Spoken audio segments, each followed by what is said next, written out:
نحمده ونصلي على رسوله الكريم اما بعد فاعوذ بالله من الشيطان الرجيم بسم الله الرحمن الرحيم رب اشرح لي صدري ويسر لي امري واحلل عقدة من لساني يفقهوا قولي. ایک دفعہ درود شریف پڑھ لیجیے.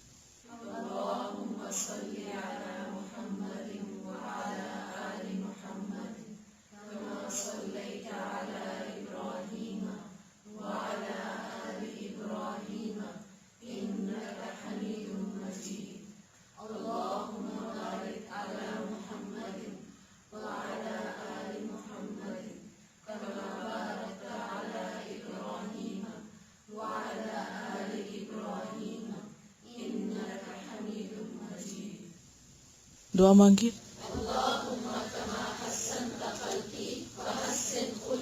دوسری دعا بھی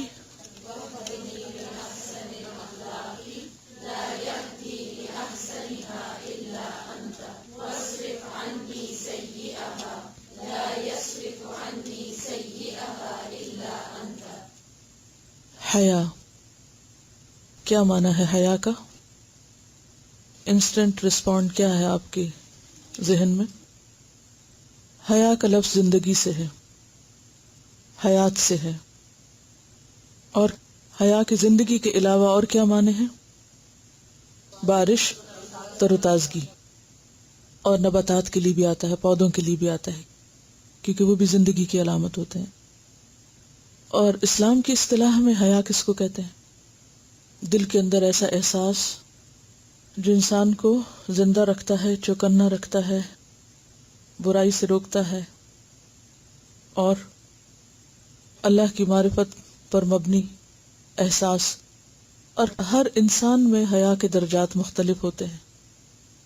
حیا کا تعلق معرفت سے ہے. جتنی زیادہ انسان کو اللہ کی معرفت، اللہ کی پہچان، اللہ کے قرب کا احساس اور اللہ کے حاضر اور موجود ہونے کا احساس ہوتا ہے، اتنا ہی زیادہ حیا کا درجہ انسان کے دل میں بڑھ جاتا ہے. جنید بغدادی کہتے ہیں الحیاء رؤیت الآلاء ورؤیت التقصیر. الحیاء، حیا، رؤیت الآلاء. رؤیا کس کو کہتے ہیں؟ دیکھنے کو. اور آلاء فبأی آلاء ربکما تکذبان، نعمتیں، قدرتیں. اللہ کی معرفت کس طرح پیدا ہوتی ہے؟ جب انسان اللہ کی نعمتوں کو محسوس کرنے لگتا ہے، اور جب اسے ہر چیز کے اندر اللہ کی قدرت اور اللہ کا کمال نظر آنے لگتا ہے. اور دوسری طرف ورؤیت التقصیر. رؤیا دیکھتا ہے انسان، تقصیر قصر سے. نماز قصر کس کو کہتے ہیں؟ چھوٹی نمازوں کو جو سفر میں پڑھتے ہیں. تقصیر کا مطلب ہوتا ہے کوتاہیاں، کوتاہی. ورؤیت التقصیر، ایک طرف انسان اللہ کی عظمتوں کو پالے اور دوسری طرف انسان کو اپنی غلطیاں نظر آنے لگیں، اپنی کوتاہیاں ستانے لگیں، شرمندہ کرنے لگیں. تو عطا ہی عطا، میں خطا ہی خطا. کہ جب انسان کو اللہ کی عطا اور بخشش اور رحمت ہر طرف پھیلی ہوئی نظر آتی ہے اور دوسری طرف اپنی غلطیاں نظر آنے لگتی ہیں، اپنی کوتاہیاں سمجھ آنے لگتی ہیں، اپنی غفلتیں اور اللہ کی اطاعت میں کمی، تو ان دونوں چیزوں کے ملاپ سے جو تیسری چیز پیدا ہوتی ہے اس کو حیا کہتے ہیں.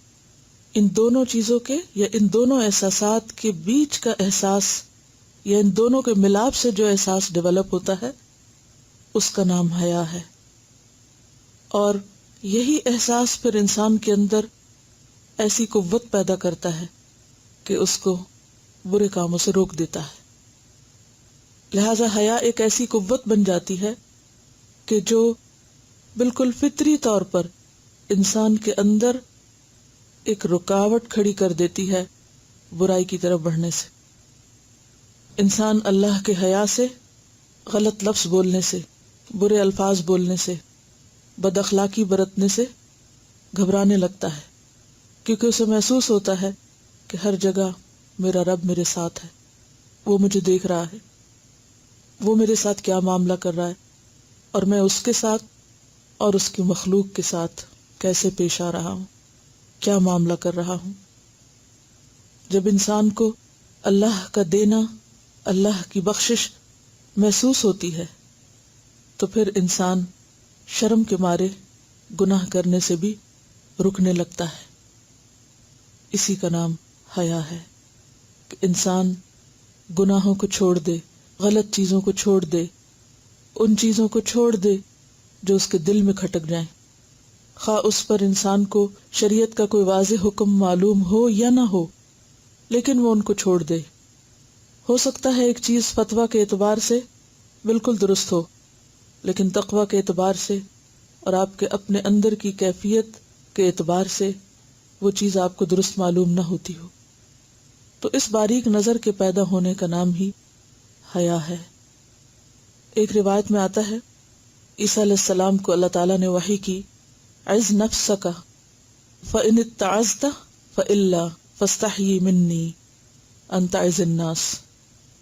عز نفسک، اپنے آپ کو واعظ کرو، خود کو خود واعظ کرو، خود کو خود سمجھاؤ، پھر اگر تم نصیحت پکڑ جاؤ، یعنی اپنا خود کو سمجھانے سے سمجھ جاؤ تو پھر لوگوں کو سمجھاؤ، اور اگر خود نہیں سمجھتے ہو، خود نصیحت نہیں پکڑتے ہو، وَإِلَّا فَاسْتَحِي مِنِّي، تو مجھ سے حیا کرو، کہ جو چیز تم خود کو خود سے نہیں کرا سکتے پھر دوسروں کو کرنے کے لیے کیوں کہتے ہو؟ انت عز الناس، کہ تم لوگوں کو تو واعظ کرتے ہو، لوگوں سے تو اچھا ایکسپیکٹ کرتے ہو، اور خود ان کے ساتھ اچھا کرتے ہوئے یا خود اپنی زندگی میں اس اخلاق کو لاتے ہوئے تمہیں احساس ہی نہیں ہوتا کہ یہ تمہارے بھی کرنے کا کام ہے۔ فضیل بن عیاض کہتے ہیں کہ 5 چیزیں انسان کی بدبختی کی علامت ہیں، یعنی جس کے اندر یہ 5 چیزیں ہیں وہ بدقسمت انسان ہے، بدبخت انسان ہے۔ نمبر 1، القسوۃ فی القلب، دل کی سختی، دل کا سخت ہونا۔ نمبر 2، جمود العین، آنکھوں کا جمود، آنکھ سے آنسو نہ بہنا۔ نمبر 3، قلت الحیا، حیا کی کمی۔ نمبر 4، والرغبۃ فی الدنیا، دنیا میں رغبت، دنیا کی محبت، دنیا کی طرف کھنچتے چلے جانا۔ اور نمبر 5، طول الامل، لمبی لمبی امیدیں باندھنا، اور وہ ساری دنیا ہی کے بارے میں۔ تو قلت حیا اور حیا کا نہ ہونا اور ڈھیٹ بن کر، بے حیا بن کر ہر غلط کام کرتے چلے جانا، اس میں کوئی خوبی کی بات نہیں، یہ دراصل بدقسمتی کی بات ہے کہ انسان غلط کر بھی رہا ہے اور اسے اپنی غلطی کا احساس بھی نہیں۔ اپنی غلطی اور اپنی کوتاہی کا احساس اگر کسی کو دیکھنا ہو، جاننا ہو، تو وہ فرشتوں کے حیا کو دیکھے کہ جو دن رات اللہ کی تسبیح کرتے ہیں۔ قرآن پاک میں آتا ہے کہ وہ اس طرح تسبیح کرتے ہیں کہ رکتے ہی نہیں، کسی وقت دم ہی نہیں لیتے، کوئی وقفہ ہی نہیں کرتے۔ فَإِذَا كَانَ يَوْمُ الْقِيَامَةِ، لیکن قیامت کے دن کیا کہیں گے؟ قَالُوا سُبْحَانَكَ مَا عَبَدْنَاكَ حَقَّ عِبَادَتِكَ، پاک ہے تو، ہم تیری عبادت کا حق ادا ہی نہیں کر سکے، ہم تیری عبادت کا حق ادا ہی نہیں کر سکے۔ یہ ہے حیا التقصیر، اپنی کوتاہی کا احساس، کہ سب کچھ کر کے بھی یہی سمجھنا کہ حق تو یہ ہے کہ حق ادا نہ ہوا، کہاں یہ کہ انسان کوئی چھوٹا سا کام کر کے اپنے آپ کو بڑی چیز سمجھنے لگے اور پھر شیخی بگارنے لگے اور دوسروں پہ روب جتانے لگے اور اپنی نیکیوں کا پرچار کرنے لگے۔ فرشتوں کے حیا میں اور ان کے اعتراف خطا میں حضرت آدم علیہ السلام کا واقعہ جو قرآن پاک میں آتا ہے، اس میں بھی آپ نے دیکھا کہ جب اللہ سبحانہ وتعالیٰ نے ان سے کہا کہ ان چیزوں کے نام بتاؤ، وہ نہیں بتا سکے، اور آدم نے بتا دیے تو فوراً پکار اٹھے، سبحانک لا علم لنا الا ما علمتنا، کہ انسان اپنی کمی اور اپنی کوتاہی کا اعتراف کرتے ہوئے کبھی نہ گھبرائے، کیونکہ انسان کامل نہیں بنایا گیا، انسان کے اندر کمی ہے اور ہر انسان کے اندر ہے، اور اس کمی کا اعتراف یہ بھی حیا میں سے ہے، اور اپنی کمی کا اعتراف نہ کرنا یہ بھی بے حیائی ہی کی ایک قسم ہے، کہ ایک تو چوری اور اوپر سے سینہ زوری۔ پھر اسی طرح حیاء المحبہ بھی ہوتا ہے ایک، یعنی اگر انسان کو اپنے آپ کو ٹیسٹ کرنا ہو کہ وہ اللہ تعالیٰ سے کس قسم کا حیا کرتا ہے، تو وہ اپنے آپ کو ایسی سچویشن پر رکھ کر دیکھے کہ جب وہ دنیا میں اپنی کسی محبوب ترین ہستی سے ملتا ہے تو اس کی کیفیت کیا ہوتی ہے۔ جب کوئی محب محبوب کا سامنا کرتا ہے، محب کس کو کہتے ہیں؟ عربی الفاظ ہیں، محب کہتے ہیں محبت کرنے والے کو، فاعل ہے، اور محبوب مفعول کے وزن پر جس سے محبت کی جاتی ہے، کہ اگر وہ اچانک سامنے آ جائے یا اس سے ملاقات کرنی پڑ جائے تو انسان کی کیفیت اور انسان کی سوچ اور اس وقت کنڈیشن کیا ہوتی ہے۔ انسان کے پاس الفاظ نہیں ہوتے، انسان کی سوچ کام کرنا چھوڑ دیتی ہے۔ جب ہم اللہ کے آگے نماز میں کھڑے ہوتے ہیں، اپنی محبت کے اظہار میں اللہ سے ملاقات کرنے کے لیے جاتے ہیں، تو اللہ کا تصور کر کے کیا کبھی رک کے کچھ سوچا کیا پڑھ رہے ہیں؟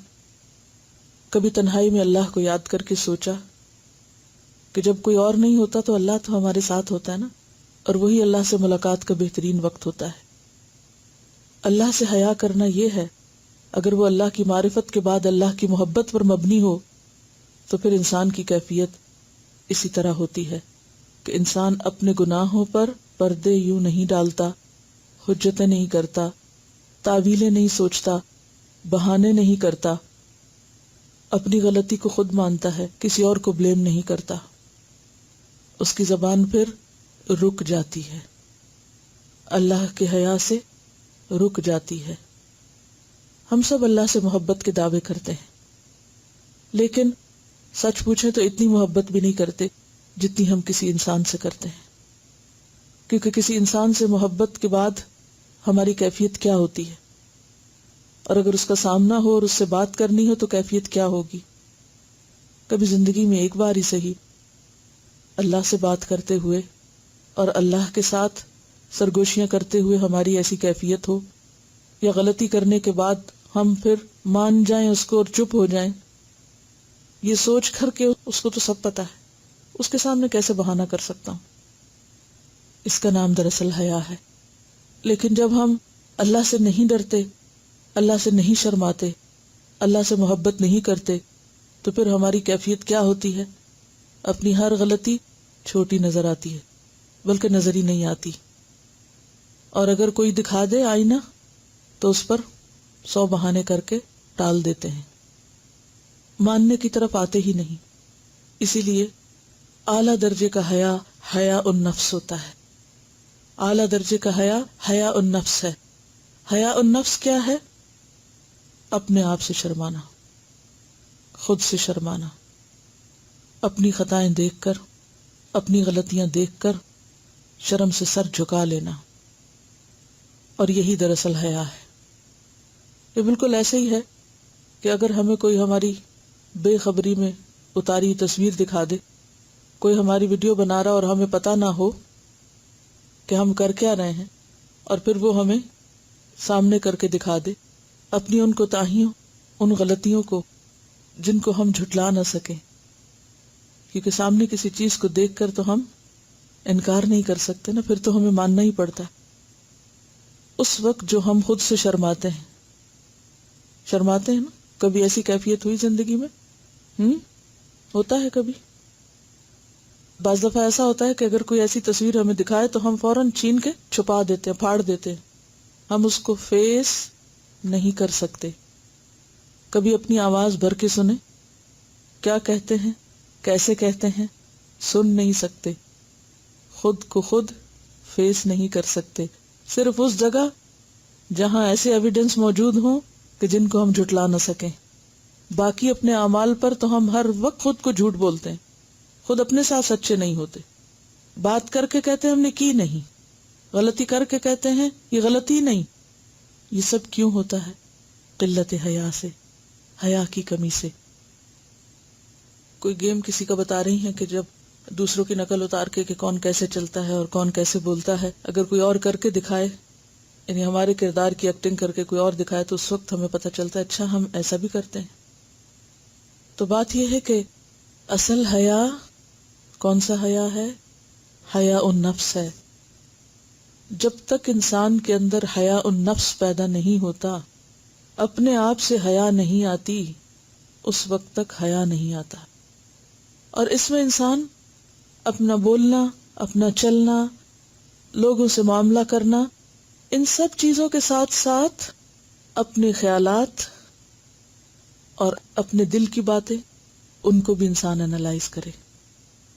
اپنے تنہائی کے اوقات، اپنے دل میں آنے والی باتیں، اپنی سوچیں، ان سب کے اوپر نظر رکھنا، یہ ہمارے اپنے سوا کوئی بھی نہیں کر سکتا.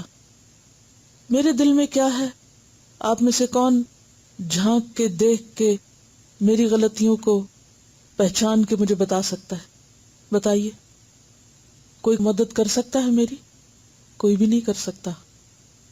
میں کیا سوچتی ہوں، میں کیا چاہتی ہوں، میری خواہشات کیا ہیں، کوئی نہیں جانتا، صرف میں جانتی ہوں. اور اگر میں اپنی اندر کی کیفیت کو خود نہیں جان سکتی اور پرکھ سکتی اور اس کی غلطی خود نہیں نکال سکتی، کوئی دوسرا میری مدد کر بھی نہیں سکتا. لہٰذا جب تک حیا النفس نہیں آتا، اس وقت تک اللہ سے حیا کرنا بھی نہیں آتا. اور اگر انسان اللہ سے حیا نہیں کرتا تو پھر انسان اللہ کا حق بھی ادا نہیں کرتا. وما قدر اللہ حق قدرہ، انہوں نے اللہ کی قدر ہی نہیں کی جیسا کہ اس کی قدر کرنے کا حق ہے. ہم لوگوں کے ڈر سے کام چھوڑ دیتے ہیں، لوگوں سے شرما کر ہم سیدھے ہو جاتے ہیں. لیکن جہاں لوگ نہیں ہوتے وہاں ہم کیا کرتے ہیں؟ اگر حیا النفس ہوگا تو فوراً ہی اللہ سے شرمانے کا احساس بھی آئے گا، اور پھر ہر قیمت پہ غلطی چھوڑنے کی طاقت بھی اللہ دے گا. حیا کو ایک اور رخ سے دیکھیے کہ حیا دو قسم کا ہوتا ہے، ایک فطری اور ایک دینی. فطری حیا جو اللہ نے ہر ایک کی فطرت میں رکھا ہے، اور اس کی مثال کیا ہے؟ جیسے آدم علیہ السلام سے جنت میں جب لباس اتروایا گیا تھا تو انہوں نے کیا کیا؟ کیا اللہ نے ان کو حکم دیا تھا کہ آدم اور حوا کپڑے پہن لو، پتے چپکا لو، خود کو ڈھانکو، شرماؤ؟ نہیں. وَطَفِقَا يَخْصِفَانِ عَلَيْهِمَا مِنْ وَرَقِ الْجَنَّةِ، فوراً لگے اپنے اوپر درختوں کے پتے چپکانے. یہ ایک انسٹنٹ ریاکشن جو ہوتا ہے انسان کا کہ وہ کسی کے سامنے عریاں نہ ہو، ننگا نہ ہو، اس کا عیب، اس کے قابل شرم حصے جسم کے کسی کو دکھائی نہ دیں. یہ سب کچھ کس سے تعلق رکھتا ہے؟ فطرت سے. اور اس انسان کی تو پھر حالت قابل رحم ہے جس کے اندر کی فطرت مسخ ہو جائے، جس کو اپنے جسم کے قابل شرم حصوں کو عریاں کرنے میں بھی حیا نہ ہو، احساس نہ ہو، شرم نہ ہو. تو گویا اس شخص کی فطرت ہی مسخ ہو چکی ہے. اور جب فطرت مسخ ہو جائے تو پھر انسان کے اندر کوئی خیر باقی نہیں رہتی، پھر انسان جو چاہے کرے. اور شیطان کا پروگرام کیا ہے کہ انسان کی فطری حیا کو مسخ کر دیا جائے. اور دوسری حیا کیا ہوتی ہے؟ دینی حیا. اور دینی حیا کیا ہے؟ گناہ چھوڑنا. یعنی دینی حیا کا نتیجہ کیا ہے کہ اللہ سے شرما کر غلط کام چھوڑ دینا، کہ جو مجھے اتنا کچھ دیتا ہے میں اسے کیا دے رہا ہوں. جہاں تک فطری حیا کا تعلق ہے تو اسلام نے اس کو کنفرم کیا ہے. نبی صلی اللہ علیہ وسلم نے اپنے طرز عمل سے اور آپ کے صحابہ نے اس کو اپروو کیا ہے.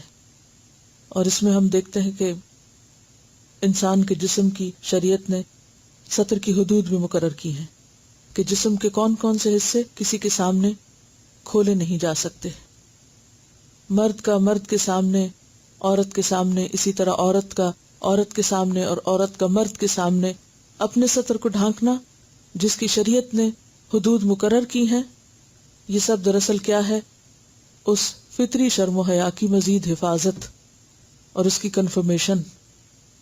اسی لیے ہمیں ایسا لباس پہننے سے منع کیا گیا، ایسے کام کرنے سے منع کیا گیا کہ جو اس حیا کے منافی ہوں۔ اس میں محض برہنہ ہونا، محض اپنے جسم کی نمائش یا زنا یا عمل قوم لوط یا اسی قسم کی دیگر تمام اشیاء جو ہیں وہ حرام قرار پائی ہیں، کیونکہ یہ انسان کی فطرت کے بھی خلاف ہے اور شریعت نے بھی ان کو حرام قرار دیا ہے۔ اور نگاہوں میں ایسی حیا کہ جو قابل شرم چیزیں ہیں ان چیزوں کو دیکھنا بھی، خواہ وہ جائز بھی ہو تب بھی اس سے بچنا، اس کو حیا کہتے ہیں۔ اور جن لوگوں کی فطرت بہت پاک ہوتی ہے، یا جو لوگ انتہائی فطرت پر ہوتے ہیں، نیچرلی ان کے اندر ایسی چیزیں ہوتی ہیں، اور جو فطرت مسخ ہوتی چلی جاتی ہے تو پھر انسان شیطان کو بھی شرمانے والے کام کرنے لگتا ہے اور وہ تمام حدود توڑ دیتا ہے کہ جو پھر شریعت نے رکھی ہیں۔ حضرت ابوبکر رضی اللہ تعالیٰ عنہ کو دیکھیے، کہتے ہیں کہ لوگو اللہ سے حیا کرو، ایک خطبہ دے رہے تھے لوگوں کو، پھر اپنے بارے میں کہتے ہیں جب سے میں نے آپ صلی اللہ علیہ وسلم سے بیعت کی ہے میں رفع حاجت کے وقت بھی سر جھکا کے رکھتا ہوں اللہ سے حیا کی خاطر، یعنی انتہائی تنہائی میں اور ضرورت کے اوقات میں بھی اپنے جسم کو اس طرح نہیں دیکھتا، خود اپنے جسم سے بھی شرماتا ہوں کہ جن حصوں کو ننگا کرنے سے دوسروں کے سامنے اللہ نے روکا تو بلا ضرورت ان کو بھی نہیں دیکھتا۔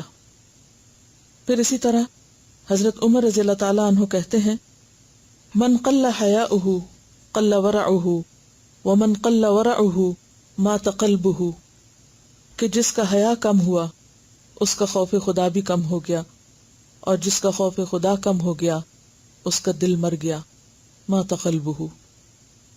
ایک اور جگہ پر فرماتے ہیں من استحیا استخفا ومن استخفا اتقا ومن اتقا وقیا، جس نے حیا کی وہ چھپنے کی کوشش کرے گا، یعنی وہ اپنے جسم کی بھی نمائش نہیں کرے گا، وہ علل اعلان کھلم کھلا برے کام نہیں کرے گا۔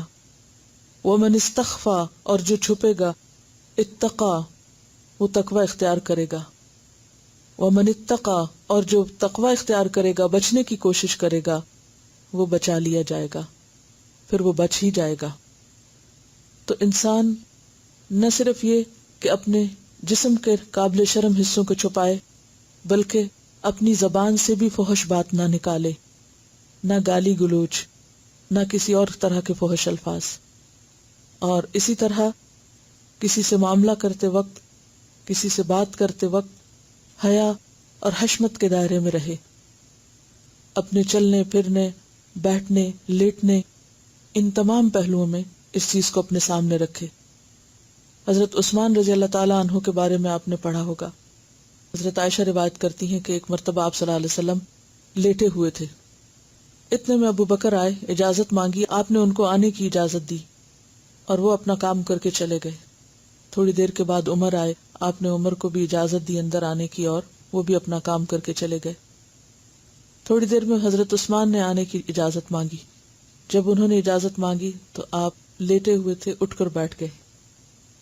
تو کہتی ہے کہ میں نے تھوڑی سی حیرت کا اظہار کیا اور کہا کہ عثمان کے آنے پر آپ نے یعنی اپنے کپڑے اور اپنا حال حلیہ درست کر کے آپ بیٹھ گئے، تو آپ نے فرمایا کہ ان عثمان رجل حی، کہ عثمان بہت شرم والے انسان ہیں، اور مجھے حیا آئی کہ میں اس حال میں اس کے سامنے ہوں۔ ایک اور روایت میں آتا ہے صحیح مسلم کی کہ کیا میں نہ حیا کروں اس سے جس سے فرشتے بھی حیا کرتے ہیں۔ تو حضرت عثمان رضی اللہ تعالیٰ عنہ کی ایک خاص خوبی تھی۔ تو اس سے پتہ چلتا ہے کہ لوگوں کے سامنے احسن طریقے سے آنا، صحیح حال حلیے میں آنا، یہ بھی حیا سے تعلق رکھتا ہے۔ مثلا آپ دیکھیں کہ اگر آپ بیٹھے ہوئے ہیں یا کیجولی کچھ کام کاج کر رہے ہیں، آپ کی کوئی بہن آتی ہے، دوست آتی ہیں، آپ اسی طرح رہتے ہیں، لیکن جو ہی آپ کے والد آتے ہیں تو آپ کیا کرتے ہیں؟ سمٹ جاتے ہیں، سیدھے ہو کے بیٹھ جاتے ہیں۔ یہ کیا ہے؟ یہ فطری حیا ہے۔ لیکن اگر کوئی یہ کہے کہ نہیں I don't care, who cares, یہی جملے اور یہی الفاظ بے حیائی کے الفاظ ہیں کہ ہو کیئرس. مومن یہ نہیں کہتا کہ ہو کیئرس. مومن تو کیئر فری نہیں، کیئرفل ہوتا ہے. وہ اپنے الفاظ، اپنے رکھ رکھاؤ، اپنی نگاہیں، اپنی چال ڈھال اور اپنی بات چیت ہر چیز میں باحیا ہوتا ہے. حضرت ابو موسیٰ اشعری کے بارے میں آتا ہے کہ انہوں نے کچھ لوگوں کو دیکھا کہ بغیر ازار کے، ازار کہتے ہیں نیچے کے تہبند کو، آپ پاجامہ کہہ لیں، دھوتی کہہ لیں، کچھ بھی، بغیر ازار کے پانی میں کھڑے ہیں. اب پانی میں جب انسان کھڑا ہوتا ہے تو اس کا جسم ننگا نہیں ہو رہا ہوتا، اور خاص طور پر اگر پانی میں کچھ مٹی وٹی بھی ملی ہوئی ہو.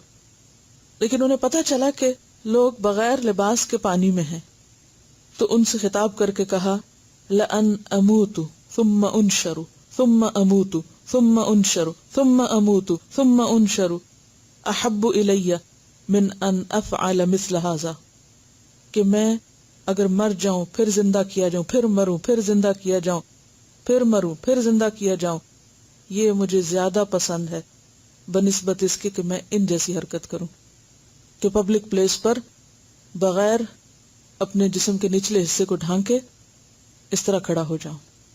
تو یہ بھی دراصل کیا ہے؟ حیا ہی ہے. ان کے بارے میں یہ بھی آتا ہے، ابو موسیٰ اشعری کے بارے میں، کہ وہ رات کو بھی لباس پہن کر سوتے، اور ایسا لباس پہن کر سوتے کہ جس سے انہیں یہ اندیشہ نہ رہتا کہ ان کا جسم سوتے میں کھل جائے گا.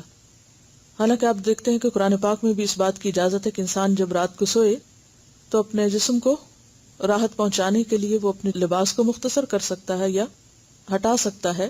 اگرچہ بالکل تنہائی میں بھی ننگا ہونے سے منع کیا گیا، لیکن ایسا لباس کہ جو ڈھیلا ڈالا وہ پہن سکتا ہے. لیکن ابو موسیٰ اشعری اس معاملے میں بھی بہت کیئرفل تھے کہ کہیں سوتے میں بھی میرے جسم سے ایسے اس طرح کپڑا نہ ہٹے کہ کوئی اور دیکھے، کسی کی اچانک نظر پڑے. یہ سب احتیاط حیا کی وجہ سے تھی. وفد عبد القیس جب آپ صلی اللہ علیہ وسلم کے پاس آیا تو انہوں نے سواریوں سے اترتے ہی نہ آؤ دیکھا، نہ تاؤ، نہ کپڑے بدلے، اور نہ ہی اپنا حال حلیہ درست کیا. فوراً شوق ملاقات میں آپ صلی اللہ علیہ وسلم کے پاس پہنچ گئے. آپ نے پوچھا کہ آپ کا سردار کہاں ہے؟ تو کہا کہ وہ پیچھے آ رہے ہیں. وہ اترے اور انہوں نے اپنا حال حلیہ درست کیا اور بہت آرام سے سمجھ بوجھ کے قدم اٹھاتے ہوئے وہ آپ کے پاس تشریف لائے. تو آپ صلی اللہ علیہ وسلم نے ان سے فرمایا ان فیک لخصلتین یحبہم اللہ، کہ تمہارے اندر 2 خصلتیں ایسی ہیں کہ جن سے اللہ محبت کرتا ہے. قلت ما ہما، اشج کہتے ہیں اے اللہ کے رسول صلی اللہ علیہ وسلم وہ کون سی خصلتیں ہیں؟ قال الحلم والحیاء، آپ نے فرمایا حلم اور حیا. قلت قدیما کانا او حدیثا، میں نے پوچھا کہ یہ شروع سے ہے میرے اندر یا ابھی پیدا ہوئی ہیں؟ بعض اوقات انسان اپنے آپ کے بارے میں بھی نہیں جانتا ہوتا جب تک کوئی دوسرا اس کو احساس نہیں دلاتا کہ تمہارے اندر یہ خوبی بھی ہے اور تم ایسا اور ایسا بھی کر سکتے ہو. قال لا قدیما، فرمایا نہیں یہ پہلے سے ہی ہے، بہت پرانی ہے. قلت الحمد للہ الذی جبلنی علی خلقین یحبہم اللہ، تو کہنے لگے اللہ کا شکر ہے کہ اللہ نے مجھے ایسے اخلاق پر پیدا کیا کہ جس سے اللہ خود محبت کرتا ہے، کہ میرے اندر وہ صفات پیدا کی کہ جو اللہ کو محبوب ہیں. اور وہ کیا ہے؟ حلم، یعنی کوئی بات سن کے فوری بھڑک نہ اٹھنا، فوری ریاکشن نہیں ہونا، بلکہ ٹھنڈے طرح سے ہوش کے ساتھ، آرام کے ساتھ، تحمل کے ساتھ کسی بات کو سننا اور پھر سوچ سمجھ کے جواب دینا. اور اسی طرح جلد بازی سے بچنا کہ جیسے باقی سب لوگ فوراً اتر کے پہنچ گئے اور وہ آرام سے آئے. اب اس میں کوئی بے ادبی کی بات نہیں تھی کہ، اور نہ ہی انہیں اس بات کی گھبراہٹ ہوئی کہ سب پہنچ گئے اور میں ابھی تک نہیں پہنچا. انہوں نے ادب اور احترام کس چیز کا نام سمجھا کہ میں آپ کے سامنے ایسے حال حلیے میں جاؤں کہ آپ کو مجھ سے کوئی تکلیف نہ پہنچے. ظاہر ہے کہ ایک شخص اگر سفر سے آیا ہے دور سے تو اس کے جسم سے پسینے کی بو بھی آ رہی ہوگی، اس کے کپڑے بھی میلے ہوں گے اور اس کے بال بھی بکھرے ہوئے ہوں گے. تو ایسے میں اگر آپ کسی اہم شخصیت سے ملاقات کے لیے جا رہے ہیں تو اپنے آپ کو ایک پریزنٹیبل فارم میں لے کر جائیں کہ آپ دوسروں کے لیے کراہت اور ناپسندیدگی اور نفرت کا سبب نہ بنے، یہ تکلیف کا سبب نہ بنے. اور پھر یہ ہے کہ جب وہ چل کے بھی آئے تو بھگدڑ مچاتے ہوئے نہیں، بلکہ آرام کے ساتھ، وقار کے ساتھ، سکون کے ساتھ. تو ان کو آپ نے اپریشیٹ کیا، ان کے سامنے ان کی تعریف کی اور فرمایا کہ یہ بات اللہ کو پسند ہے. اور دوسری حیا، کیونکہ اس بات کا تعلق بھی حیا سے ہے کہ انسان جب کسی کے سامنے جائے یا کہیں بیٹھے تو ایسے حال میں بیٹھے کہ وہ دوسروں کے لیے اذیت کا سبب نہ ہو، الا یہ کہ انسان کو کوئی ایسی تکلیف ہو یا کوئی ایسی مجبوری ہو تو وہ اور بات ہے. تو اس سے پتہ چلتا ہے کہ حیا ہمارے دین کی خوبصورتی ہے، اور اس کا تعلق صرف لباس پہننے سے نہیں بلکہ عادات سے بھی ہے، انداز گفتگو سے بھی ہے، انسان کی سوچوں اور خیالات سے بھی ہے، انسان کی تنہائی کے اوقات سے بھی ہے. تو بہرحال حیا ایمان کا حصہ بھی ہے اور حیا سراسر خیر ہے. آج کی حدیث پڑھتے ہیں ہم. عن عمران یومئذ قال قال رسول اللہ صلی اللہ علیہ وسلم الحیاء خیر کلہ رواہ مسلم کتاب الایمان. سیدنا عمران رضی اللہ عنہ نے ایک دن روایت کی کہ رسول اللہ صلی اللہ علیہ وسلم نے فرمایا حیا ساری کی ساری خیر ہے، یعنی خواہ وہ ہماری عادات سے متعلق ہو، خیالات سے ہو، گفتگو سے ہو، لباس سے ہو، لوگوں کے ساتھ معاملہ کرنے سے ہو، حیا کی کوئی بھی قسم ہو، فطری ہو، دینی ہو، وہ خیر ہی خیر ہے، بھلائی ہی بھلائی ہے، اس سے انسان کو فائدہ ہی فائدہ پہنچے گا. عن انس قال قال رسول اللہ صلی اللہ علیہ وسلم ما كان الفحش في شيء الا شانه وما كان الحياء في شيء الا زانه رواه الترمذی کتاب البر والصلة. سیدنا انس رضی اللہ عنہ سے روایت ہے کہ رسول اللہ صلی اللہ علیہ وسلم نے فرمایا جس چیز میں بھی بے حیائی ہوتی ہے وہ اسے عیبدار بنا دیتی ہے، اور حیا جس چیز میں بھی ہو اسے زینت عطا کرتی ہے، اسے خوبصورتی عطا کرتی ہے. کیونکہ انسان جب کسی کے ساتھ بد اخلاقی سے پیش آتا ہے، جیسے پچھلی دفعہ ہم نے بات کی تھی کہ حیا کا تعلق کلام سے بھی، اور جفا جو ہے اور درشتگی اور اجڑ پن اور انسیولائزڈ ہونا، یہ سب بے حیائی سے تعلق رکھتی ہیں چیزیں. یعنی بد اخلاقی ساری کی ساری بے حیائی ہے. بے حیا ہوتا ہے انسان تو بد اخلاق ہو سکتا ہے، با حیا انسان کبھی بھی بد اخلاق نہیں ہو سکتا. اس بارے میں کسی نے ایک واقعہ لکھا ہے اور بہت ہی تلخ تجربہ ہے ان کا، آپ کے ساتھ شیئر کروں گی، اور اس میں ہم سب کے سیکھنے کی بہت سی چیزیں ہیں. میں پہلے واقعہ آپ کو سناتی ہوں اور پھر اس کے بعد آپ سے پوچھتی ہوں کہ آپ نے کیا سیکھا اور اس کا تعلق حیا سے کس طرح ہے، اور کس طرح انسان بعض اوقات فحش بات کرتا ہے اور وہ اس کے لیے زندگی بھر کے لیے ایک ندامت اور شرمندگی اور دوسروں کے سامنے شرمندہ ہونے کا ذریعہ بن جاتا ہے. لکھتی ہے کہ میں اور میرے شوہر اپنی فیملی ہی کے کسی شخص کی خبر لینے گئے، حال پوچھنے گئے، بلکہ مبارکباد دینے گئے، کیونکہ 1 ماہ قبل ان کا آپریشن ہوا تھا اور وہ ٹھیک ہو کر گھر واپس آ چکے تھے. جب ہم وہاں گئے تو رات کا وقت تھا. وہ صاحب لیٹے ہوئے تھے، ان کی بیوی بھی ساتھ دوسرے بیڈ پر بیٹھی تھی، کوئی اور دوسرا گھر میں نہ تھا. ان صاحب کو کچھ سردی محسوس ہوئی، حالانکہ گرمیاں شروع ہو چکی تھی. انہوں نے کمبل مانگا، میں نے ان پہ کمبل ڈال دیا. پھر ان کی ٹانگ میں شدید قسم کا کھچاؤ ہوا. ایک ٹانگ میرے شوہر دبانے لگے اور دوسری ٹانگ میں دبانے لگی، لیکن وہ شدید کراہ رہے تھے اور بولے کہ پنکھا بند کر دو. ان کی بیوی غصے سے بولی کیا مصیبت ہے، اب میں ساری رات گرمی میں مروں گی اور مچھر بھی تنگ کرے گا. وہ صاحب بولے ذرا غصے اور تکلیف کی حالت میں کہ تم دوسرے کمرے میں چلی جاؤ. ساتھ ہی میں نے دیکھا ان کے چہرے کی رنگت بدلی، زبان پھولی، ہونٹ اور زبان نیلے ہونے لگے، ماتھے پہ پسینہ آنے لگا اور ایک زوردار ہوا منہ سے نکلی. اوہو، یہ تو نزا کا عالم لگتا ہے. اور تھوڑی دیر میں وہ فوت ہو گئے. میاں بیوی کی آخری گفتگو کے وقت صرف میں اور میرے شوہر پاس تھے. ہم نے کسی کو نہیں بتایا، لیکن وہ خاتون شرمندہ ہوں گی. اس سے میں نے ایک بہت بڑا سبق سیکھا کہ اگر ہمارے ساتھ کوئی غصے سے بولے یا غلط قسم کا مطالبہ ہم سے کرے، ناجائز مطالبہ جو ہمیں بظاہر غلط ہی نظر آ رہا ہو، تو فوراً اپنا رد عمل ظاہر نہیں کرنا چاہیے، بلکہ سوچنا چاہیے کہ اس شخص کی یہ کیفیت کیوں ہے، کوئی ذہنی پریشانی ہے، جسمانی بیماری ہے یا کوئی اور مسئلہ ہے۔ فوراً اکھڑ پن اور بد کلامی نہیں کرنی چاہیے، اور ہمیں واقعی نہیں معلوم کہ وہ جس سے ہم جھگڑ رہے ہیں اس کی زندگی کا آخری دن ہو، کہ اس کے بعد نہ معافی مانگنے کا وقت ملے اور نہ ہی پچھتانے سے کچھ حاصل ہو۔ اور یہ بالکل روزمرہ کی چیزیں ہیں نا، کہ انسان جن لوگوں کے ساتھ مل جل کے رہتا ہے ان کی چھوٹی چھوٹی باتوں پہ بعض اوقات افینڈ ہو جاتا ہے، اور بعض اوقات یہ بھی نہیں دیکھتا کہ دوسرے شخص کی کیفیت کیا ہے اور کیوں ہے، کوئی بیمار ہے، کوئی تھکا ہوا ہے، اور پھر اس وقت انسان اس قسم کی گفتگو کرے۔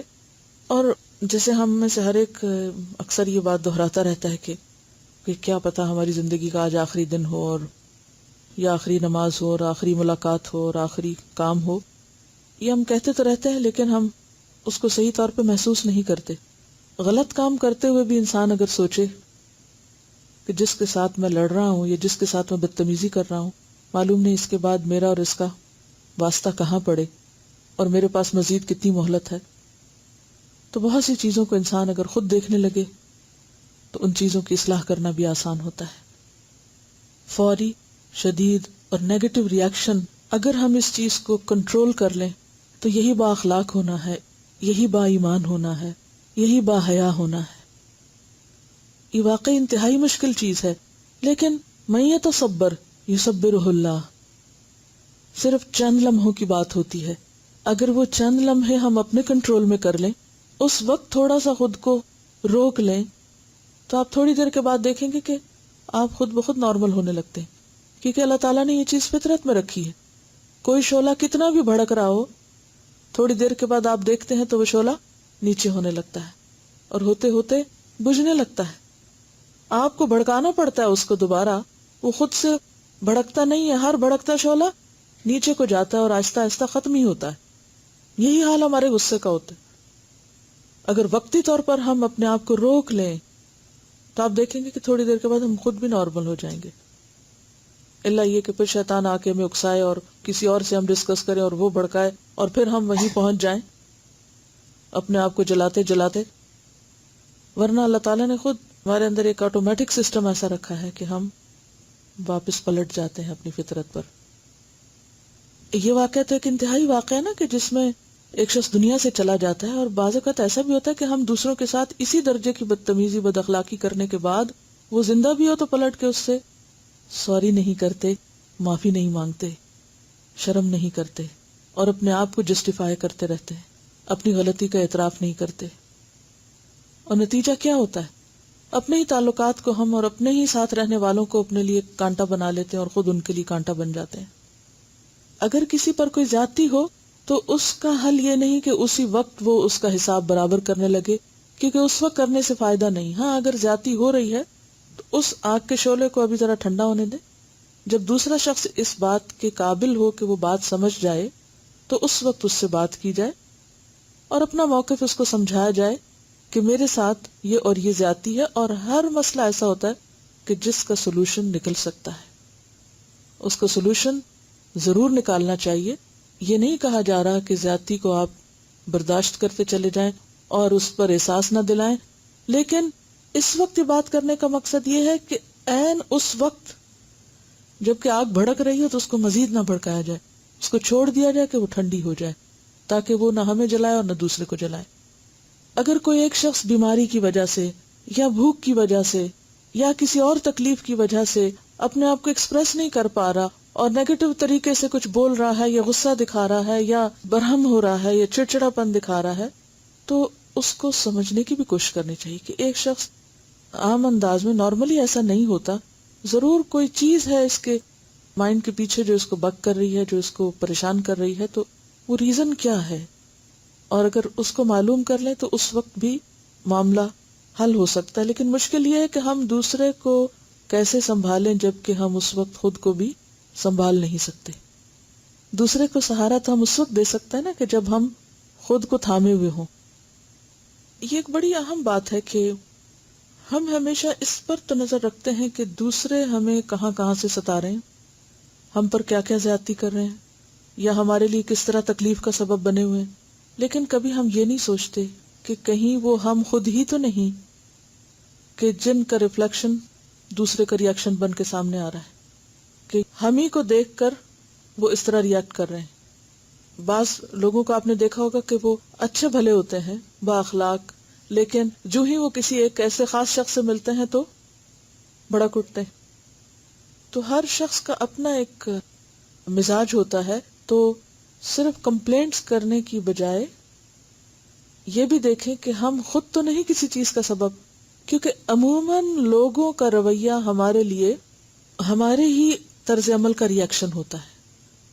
موسٹلی لوگ ہمارے ساتھ کیا کر رہے ہوتے ہیں، وہ وہی کر رہے ہوتے ہیں جو دراصل ہم ان کے ساتھ کر رہے ہوتے ہیں۔ ایکسیپشنل کیسز ضرور ہوتے ہیں، لیکن نارملی آپ دیکھیں گے اگر آپ کسی سے دل کھول کے محبت کے ساتھ مسکراتے ہوئے ملے ہیں تو دوسرے کو بھی مسکرانا پڑے گا، اگر ایک وقت نہیں تو دوسری وقت، دوسرے نہیں تو تیسرے وقت۔ یہ نہیں ہو سکتا کہ آپ واقعی سچی محبت بانٹیں اور جواب میں آپ کو صرف نفرت ہی ملے۔ تو یہاں آپ دیکھیں کہ کس قدر خوبصورت بات ہے کہ کسی بھی چیز میں فحش ہوگا وہ اس کو بدنما کر کے رہے گا۔ بے حیائی چیزوں کو بدصورت بنا دیتی ہے، چاہے وہ زبان سے نکلے ہوئے ایسے الفاظ ہوں یا پھر انسان کے رویے، اور حیا جس چیز میں ہوگا اسے خوبصورت بنا دے گا۔ اگلی حدیث ہے عن ابی سعید الخدری قال كان النبي صلی اللہ علیہ وسلم اشد حیاء من العذراء في خدرها واذا راى شيئا يكرهه عرفناه في وجهه رواه البخاری کتاب الادب۔ سیدنا ابو سعید رضی اللہ عنہ سے روایت ہے کہ نبی کریم صلی اللہ علیہ وسلم پردے میں رہنے والی کنواری لڑکی سے بھی زیادہ حیا والے تھے۔ اشد حیاء، زیادہ شدید تھے حیا میں، من العذراء، یہ عذراء وہی ہے جس کو ہم عذرا بولتے ہیں، ہم مقصورہ بولتے ہیں اور یہاں ممدودہ ہے۔ من العذراء فی خدرها، خدر کہتے ہیں پردے کو، یعنی کنواری لڑکی جس کے اندر زیادہ حیا ہوتی ہے اس سے بھی زیادہ آپ باحیا تھے، یعنی اپنی گفتگو میں، دیکھنے کے انداز میں، کیونکہ حیا کا تعلق دیکھنے کے انداز سے بھی ہوتا ہے کہ بعض لوگ دوسروں کو گھور گھور کے دیکھتے رہتے ہیں، یا نفرت کی نگاہوں سے دیکھتے ہیں، یا تنقیدی نگاہوں سے دیکھتے ہیں، تو ایسی نگاہیں بھی دوسروں کے لیے اذیت کا سبب بنتی ہیں۔ تو حیا کی نظر کیا ہوتی ہے کہ انسان دوسرے کی طرف بقدر ضرورت ہی دیکھے۔